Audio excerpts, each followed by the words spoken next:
Ang Canada? Oh! Ho, ho! Alabi! Ayun ang dumating. Kala ko cake. So galing tayo sa mga malalaking drone. So ngayon, subukan lang natin itong maliit kasi nga, hindi na kailangan ng license. So DJI Mini Drone 3 lang kinuha natin. Meron namang mga pro dyan. Pero syempre, dahil budgeted lang ang ating pera, sa first time natin, baka biglang magkaroon ng aberya o kaya mapabaksak natin, medyo hindi masakit sa bulsa.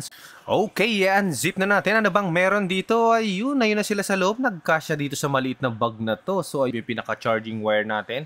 At ito yung mga propeller or hélice na sinasabi ko, meron diyang 3 spare. At punta naman tayo dito sa pinaka-battery niya at saka yung may kasama siyang charging station na kagad. Sagay dito, ayan siya. So pwede ka mag-charge at pwede mo rin siyang gawing charging station. Nakalagay dito, 249 grams. Pasok na pasok sa ating legal na pagpapalipad at di na kailangan ng license. Ito ay ang mismong controller niya dahil meron na siyang built-in na monitor or screen. So hindi na natin kailangan mag-install pa o maglagay pa ng cellphone natin para makita yung pinaka-screen natin. Ayan, pwede nyong i-screw dyan para lang maikabit nyo yung pinaka-joystick o controller natin. At eto na nga siya, napakaliit lang talaga. Ano, kung titignan nyo sa pinaka-monitor natin, sa pinaka-screen natin, halos kasing laki lang ng palad ko. Ayan, saka lang siya nag-i-extend, no?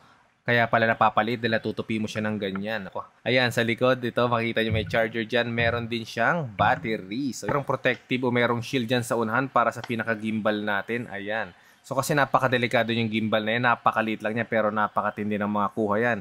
Kumukuha yan ng halos 4K video rin na resolution. Ito na nga ang ating DJI Mini 3 FMC bundle at merong kasamang screen yung pinaka-controller natin.